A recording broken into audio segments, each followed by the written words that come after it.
Today's Red Dane top tip is on feeding hay. So why should you feed hay? When should you feed hay? What is the importance of hay?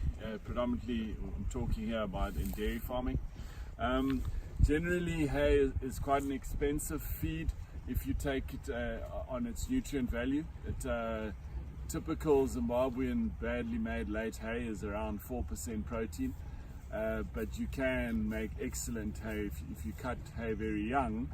You can get it up to 16. So there is a big variance in what hay is, but generally what we consider hay in Zimbabwe is stuff that's been cut way too late after it's seeded, and it's around 4% protein. So is there any point feeding it?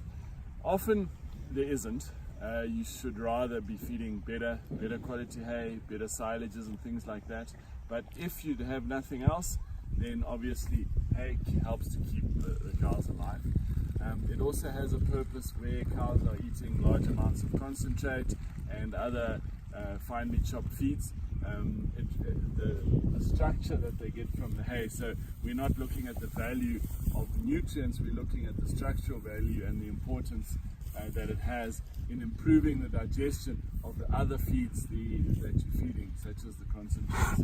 So like with any feed, you don't want to be wasting. As I said, it's quite expensive for what it is, and what we found is hay fed straight out on the ground, you lose in excess of 50%. Will actually be trampled into the ground, the cows manure on it, and it's wasted. Once they've urinated or dunged on it, they're not going to eat it.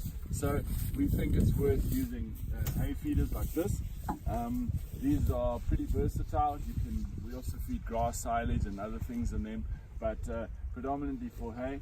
The cows, you can have a number of cows around them because of the round design, the way they all fit in.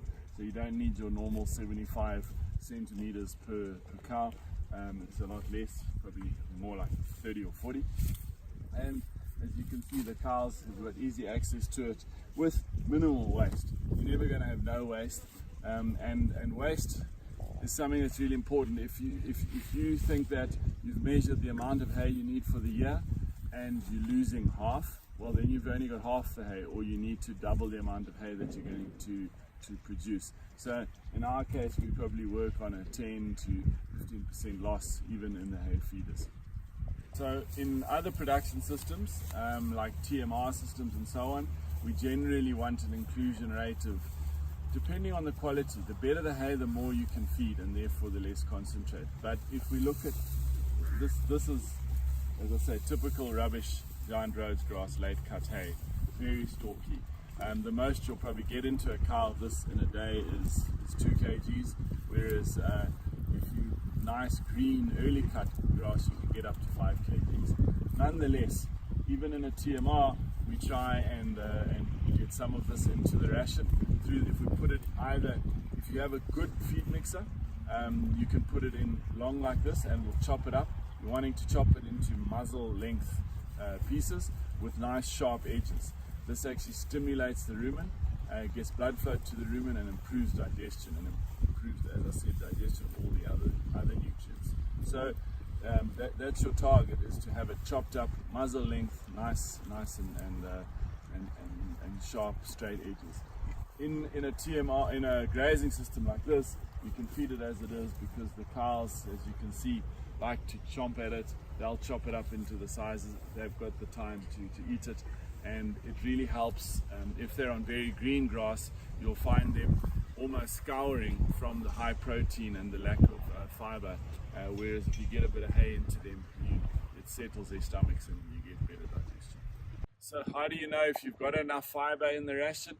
Well, a good check is to do rumination counts. So I always try and divide off, or look at a group of 10 cows and then count on those 10 how many are ruminating, and you're wanting at least 6 out of the 10, so at least 60%. Here I've got a good example where the cows are obviously getting enough hay, enough fiber, and you got one, she's not ruminating, next one is, and so on. So you'll count how many out of the 10 are ruminating. It's 60% plus is your goal.